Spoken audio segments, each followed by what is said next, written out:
I think indeed I not be misunderstood.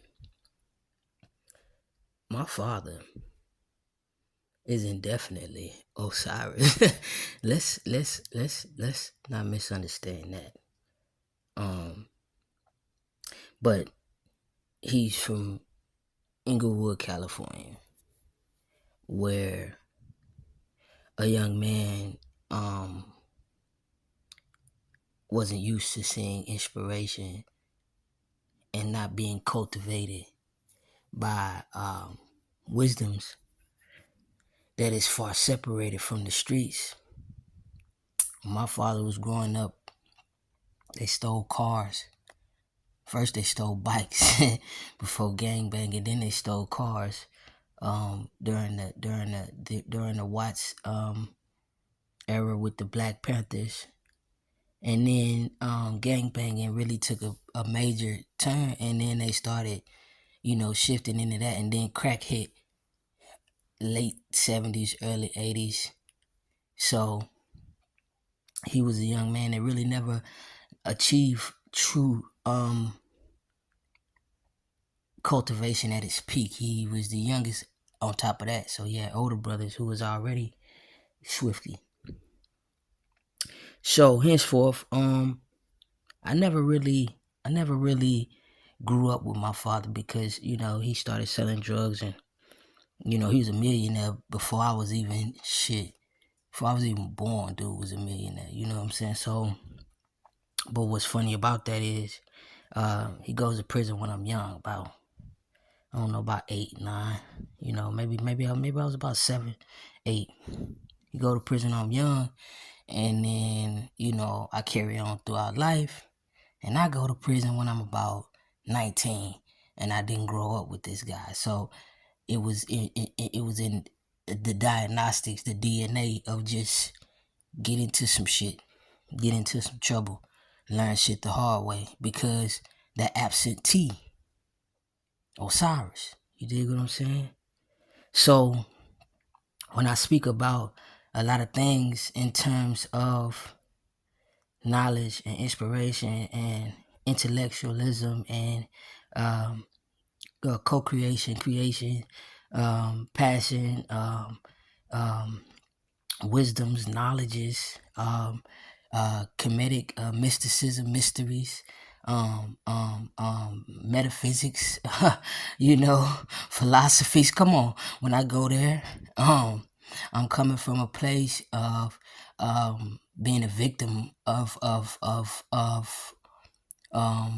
the system on multiple ends, because I was a victim of the system, fatherless without Osiris. That was the hardest growing up.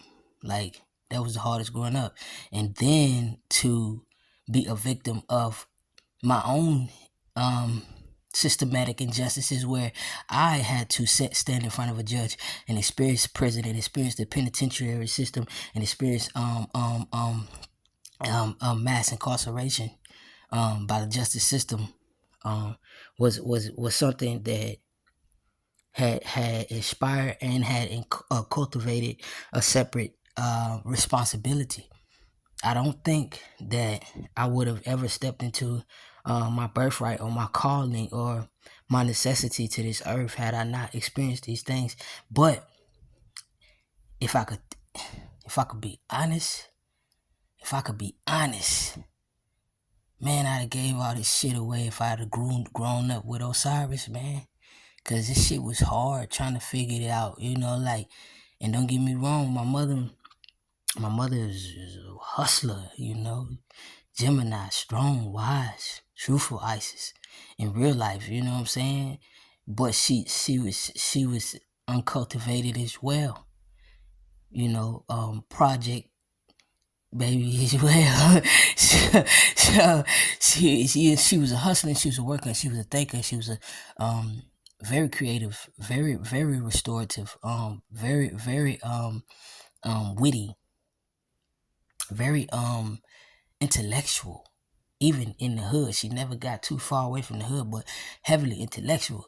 So, but it's different when you come from one specific area, and that's what has inspired your desire to grow. It's different from people that come from a whole different world, and their inspiration is, oh yeah, we got an auntie who you know he went to law school, and you got uncle over here, and he went to he's getting his doctorate, and he's going he'll be getting his white coat, and it's different. It's different from inspiration from that level. So for me, when I think about and when I speak about seeing some of the things, I wonder like why the young kids don't want to be doctors? Why they don't want to be lawyers? Why they don't want to be teachers? Why they don't want to be engineers, electricians, architects, builders, creators? Why they don't want to take over Silicon Valley? You know what I'm saying? I see people who are like the music, and that's cool, and athleticism, which is perfect. But where I'm coming from, and I think people really beat me up about where I was coming from with a lot of things I was saying. I'm coming from a place where I get it all. I get everything. I get it all. I get it from the justice system. I get it from a system of intellectuality. I get it from a place of poverty, because really, truthfully, I'm kind of in the impoverished situation. But I have the propensity to change that situation, which is what I'm going to do. So I don't complain about it. I'm just going to co-create with the universe because I had the ability to do so, and I'm grateful and thankful for that. But with a felon, with major felonies, like some heavy shit, and I was overcharged in situations, and a lot of people know my cases, and know what I'm dealing with that. But nevertheless, and that's neither here nor there. It's there at this point. Like it's different for me. You know what I'm saying? I can't just go get apartment in my name. Certain credit situations are not available to me. You know what I'm saying? Certain opportunities are not available to me readily because I made a stupid mistake when I was 18, 19. So that's one of my biggest inspirations, is to come from a place where it's pure truth and pure inspiration and passion. And that's where I'm coming from. Like, that's where I'm coming from. Don't make no mistake about it. Osiris is definitely my father. We coming from Inglewood, California with it. So it's different, learning how to grow and create and be shit to be from that essence. You know what I'm saying? And I'm breaking generational curses, but it's breaking my bones too. It's breaking my ass too. But I ain't got time to complain about that. I don't have time to complain about that. I don't have time to cry about that. I ain't got nobody to complain and cry to. I'm just here to do this shit, So all the people who have been determined to make themselves my enemy, don't you understand that I've been an enemy of existence since I've been here? My people been enemies of existence since we been here, homie. Like, the shit that people do and think they do, that it doesn't even bother me. It don't even affect me. I just get tired of having to really, slide on motherfuckers about me and about mine. That's annoying because it takes away from the co-creation of creativity. I need an LLC. I got an Android. Come on, man. Shit.